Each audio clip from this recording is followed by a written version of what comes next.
श्रीमहागणपते स्तोत्रम्। श्रीगणेशाय नमः। नारद उवाच प्रणम्यं शिरसा देवं गौरीपुत्रं विनायकम् भक्तावासं स्मरे नित्यम् आयुः कामार्थसिद्धये।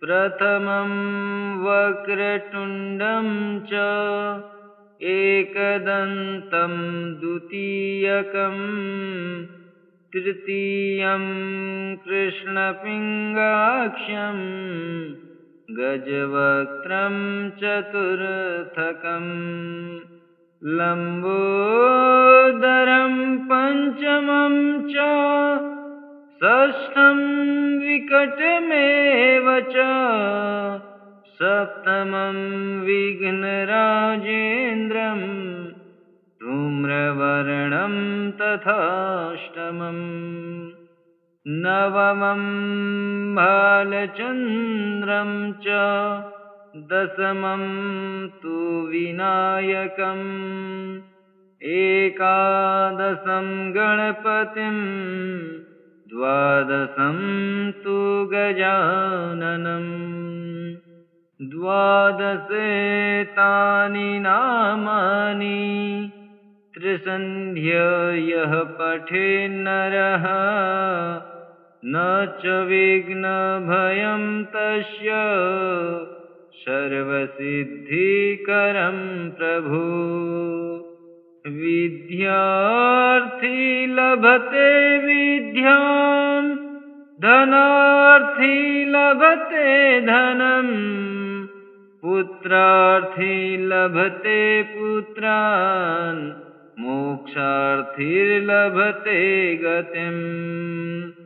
जपेत गणपति स्तोत्रम् षड्भिर्मासेः फलं लभेत् संवत्सरेण सिद्धिं च लभते नात्र संशयः। अष्टाभ्यो ब्राह्मणेभ्यश्च लिखित्वा यः समर्पयेत् तस्य विद्या भवेत् सर्वा गणेशस्य प्रसादतः। प्रणम्यं शिरसा देवं गौरीपुत्रं विनायकम् भक्तावासं स्मरे नित्यम् आयुः कामार्थसिद्धये। प्रथमं वक्रतुण्डं च एकदन्तं द्वितीयकं तृतीयं कृष्णपिङ्गाक्षं गजवक्त्रं चतुर्थकम् लम्बोदरं पञ्चमं च षष्ठं विकटमेव च सप्तमं विघ्नराजेन्द्रं धूम्रवर्णं तथाष्टमम् नवमं बालचन्द्रं च दशमं तु विनायकम् एकादशं गणपतिं द्वादशं तु गजाननम् द्वादशेतानि नामानि त्रिसन्ध्य यः पठेन्नरः न च विघ्नभयं तस्य सर्वसिद्धिकरं प्रभु।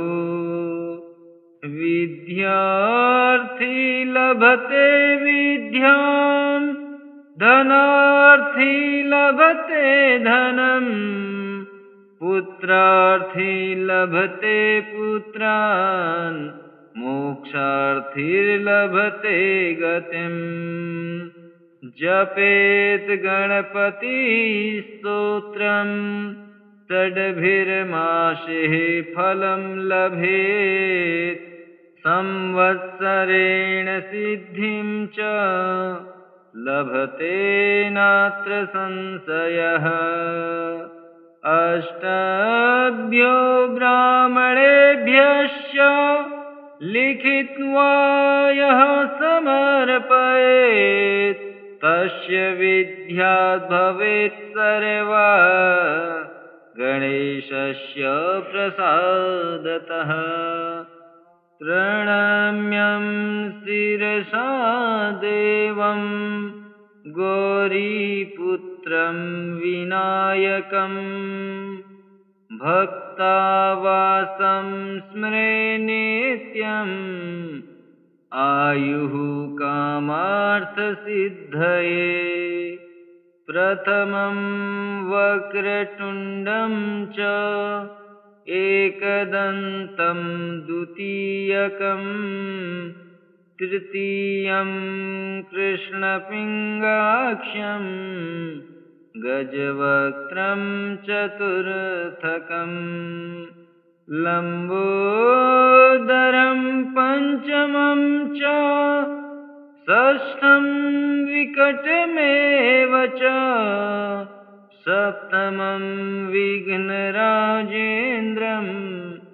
धूम्रवर्णं तथाष्टमम् नवमं भालचन्द्रं च दशमं तु विनायकम् एकादशं गणपतिं द्वादशं तु गजाननम् द्वादशेतानि नामानि त्रिसन्ध्य यः पठेन्नरः न च विघ्नभयं तस्य सर्वसिद्धिकरं प्रभु।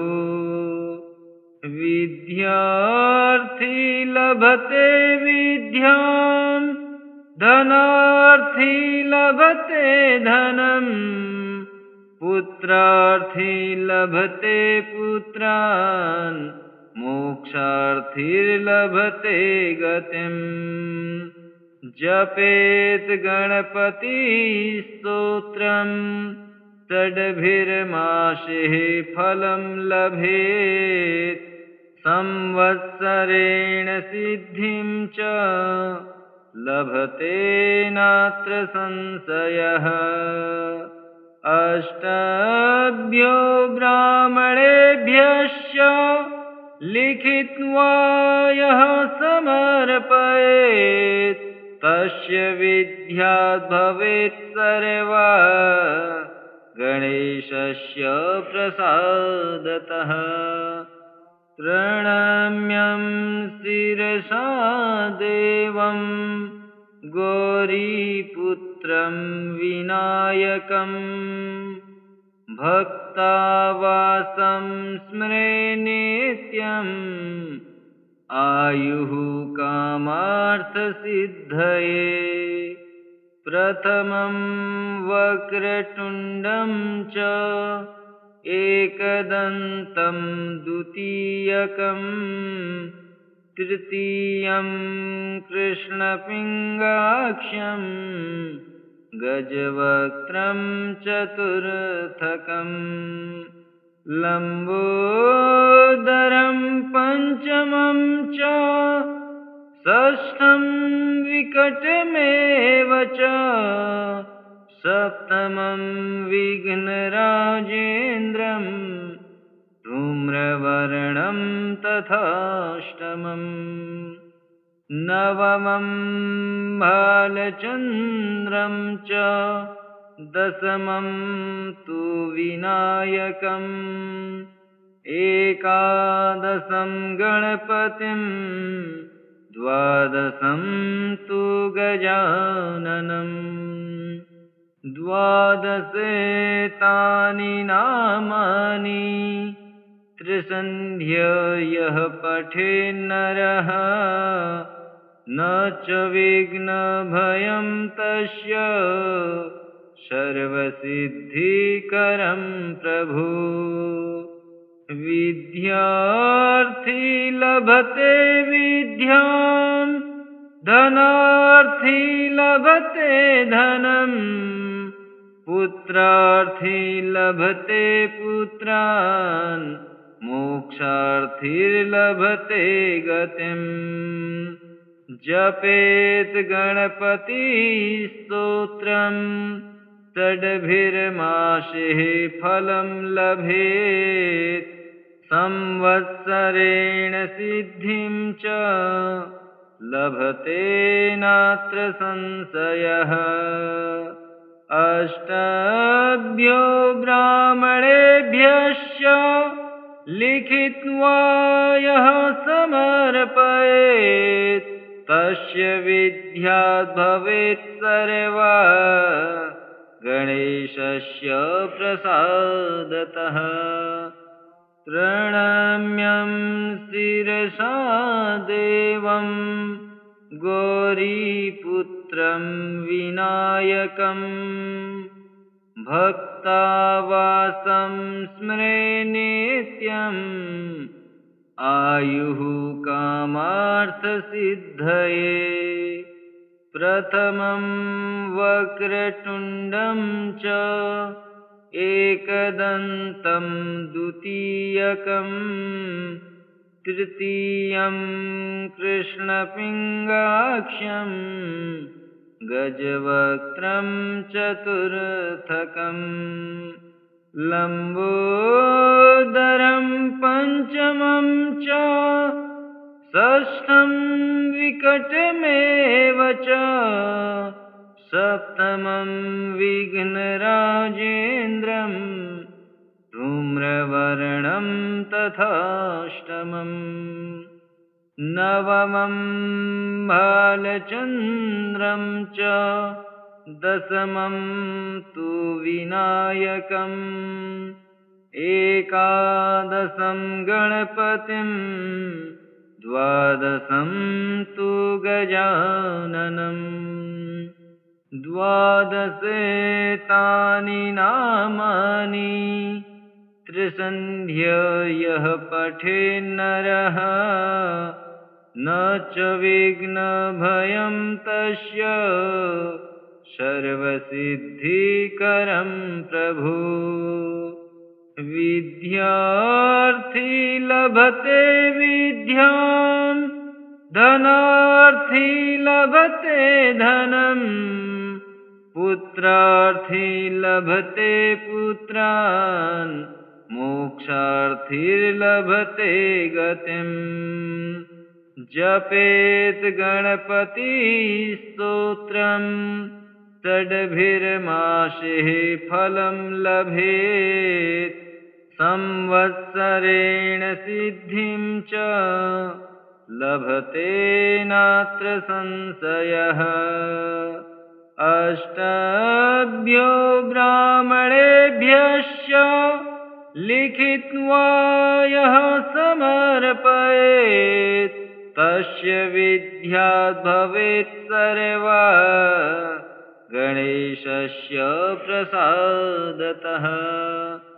प्रणम्यं शिरसा देवं गौरीपुत्रं विनायकं भक्तावासं स्मरे नित्यम् आयुः कामार्थसिद्धये।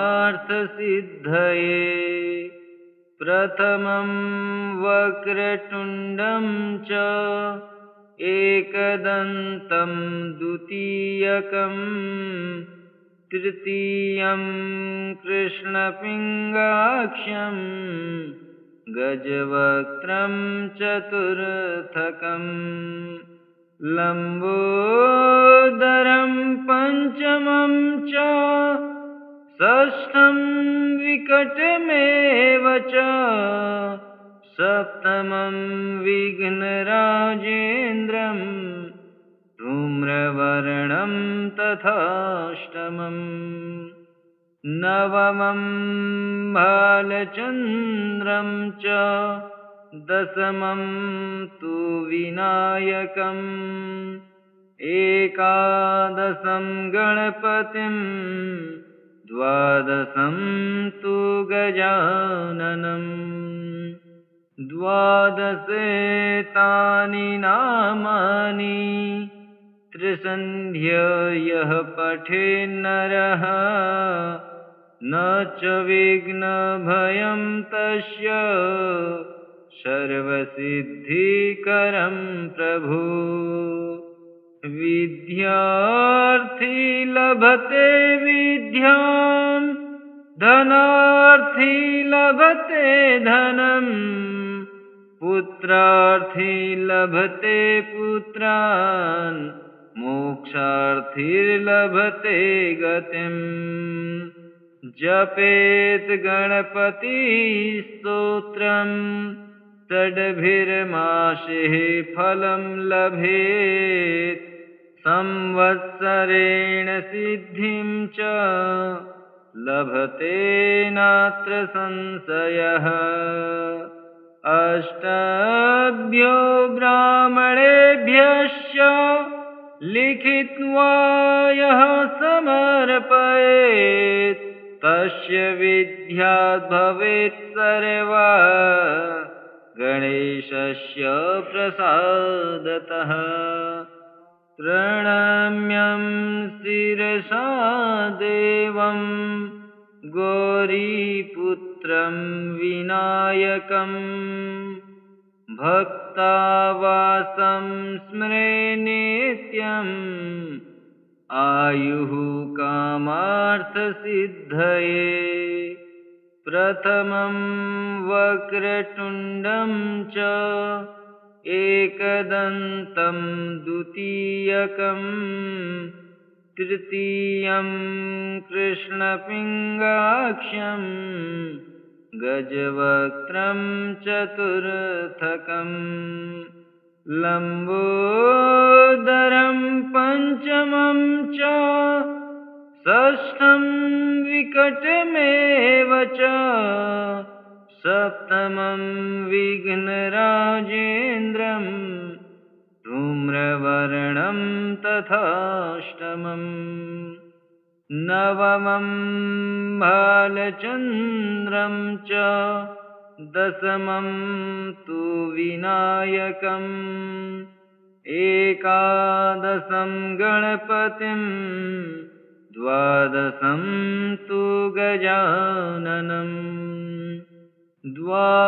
द्वादशेतानि नामानि त्रिसन्ध्य यः पठेन्नरः न च विघ्नभयं तस्य सर्वसिद्धिकरं प्रभो विद्यार्थी लभते विद्यां धनार्थी लभते धनम् पुत्रार्थी लभते पुत्रान् मोक्षार्थीर्लभते गतिम् जपेत गणपतिस्तोत्रम् षड्भिर्मासेः फलं लभेत् संवत्सरेण सिद्धिं च लभते नात्र संशयः अष्टाभ्यो ब्राह्मणेभ्यश्च लिखित्वा यः समर्पयेत् तस्य विद्यात् भवेत् सर्वा गणेशस्य प्रसादतः प्रणम्यं शिरसा देवं गौरीपुत्रं विनायकम् भक्तावासं स्मरे नित्यम् आयुः कामार्थसिद्धये प्रथमं वक्रतुण्डं च एकदन्तं द्वितीयकं तृतीयं कृष्णपिङ्गाक्षं गजवक्त्रं चतुर्थकं लम्बोदरं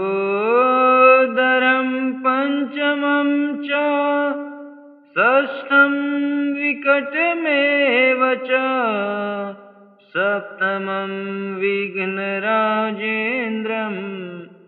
धूम्रवर्णं तथाष्टमम् नवमं भालचन्द्रं च दशमं तु विनायकम् एकादशं गणपतिं द्वादशं तु गजाननम् द्वादशेतानि नामानि त्रिसन्ध्य यः पठेन्नरः न च विघ्नभयं तस्य सर्वसिद्धिकरं प्रभु विद्यार्थी लभते विद्यां धनार्थी लभते धनं पुत्रार्थी लभते पुत्रान् मोक्षार्थीर्लभते गतिम् जपेत गणपतिस्तोत्रं षड्भिर्मासेः फलं लभेत् संवत्सरेण सिद्धिं च लभते नात्र संशयः अष्टाभ्यो ब्राह्मणेभ्यश्च लिखित्वा यः समर्पयेत् तस्य विद्या भवेत् सर्वा गणेशस्य प्रसादतः प्रणम्यं शिरसा देवं गौरीपुत्रं विनायकम् भक्तावासं स्मरे नित्यम् आयुः कामार्थसिद्धये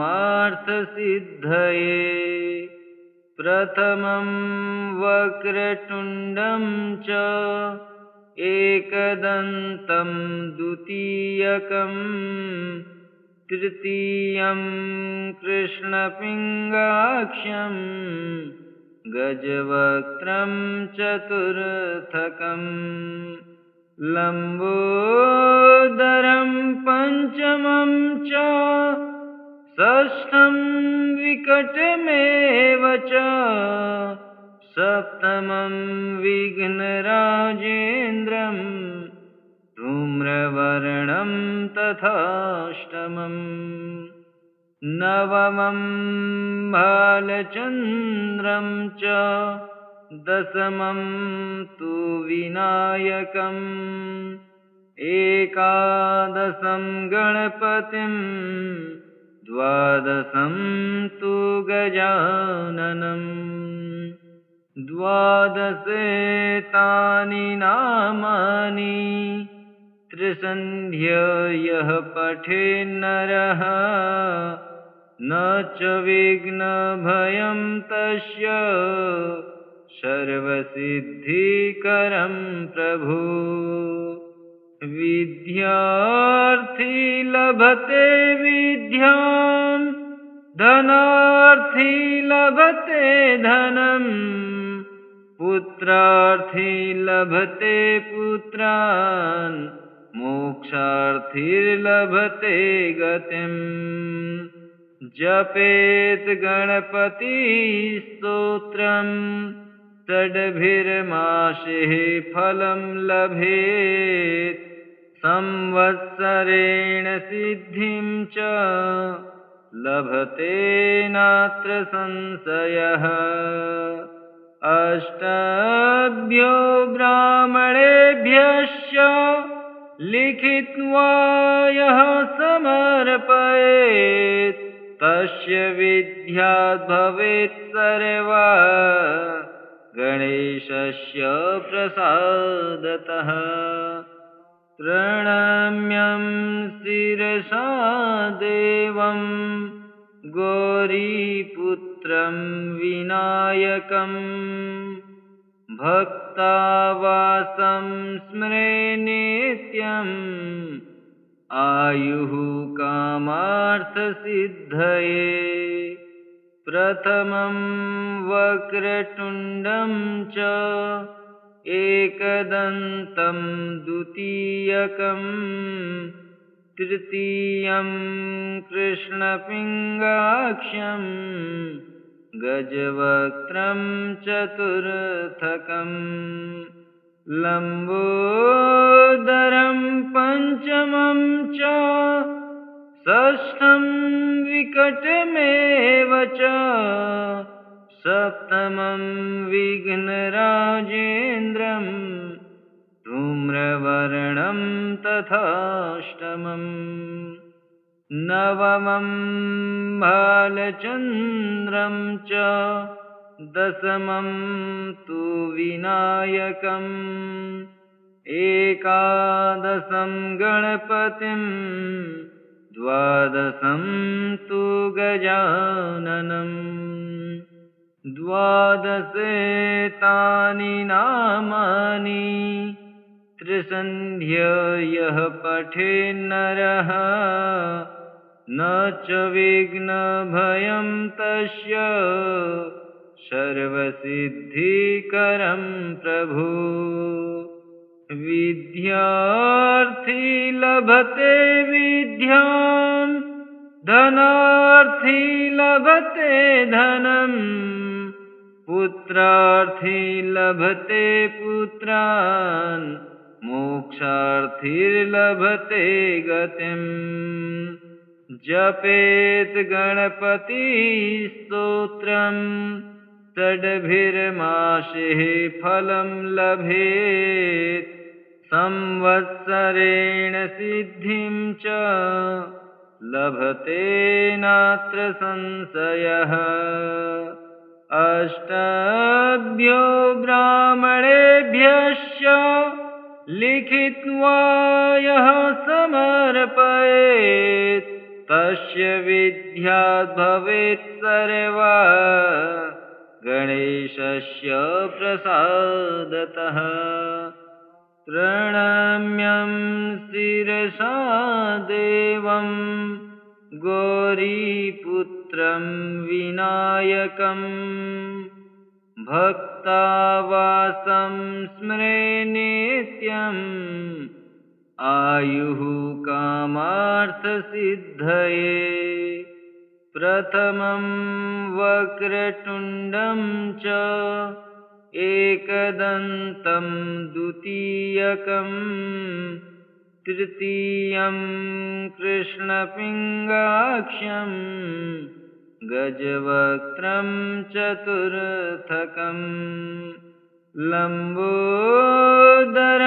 पञ्चमं च षष्ठं विकटमेव च सप्तमं विघ्नराजेन्द्रं धूम्रवर्णं तथाष्टमम् नवमं भालचन्द्रं च दशमं तु विनायकम् एकादशं गणपतिं द्वादशं तु गजाननम्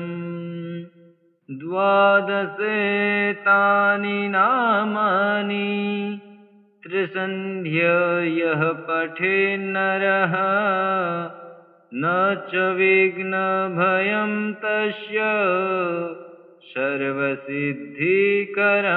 प्रभु विद्यार्थी लभते विद्यां धनार्थी लभते धनम् पुत्रार्थी लभते पुत्रान् मोक्षार्थीर्लभते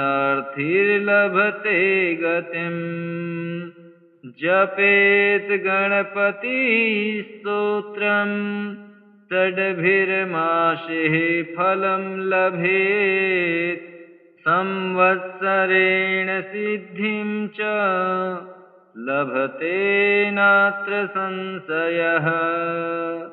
अष्टभ्यो ब्राह्मणेभ्यश्च लिखित्वा यः समर्पयेत् तस्य विद्या भवेत् सर्वा गणेशस्य प्रसादतः। श्री नारद पुराणे संकटनाशन स्तोत्रम् श्री गणेशार्पणमस्तु। ओम श्री गणेशाय नमः।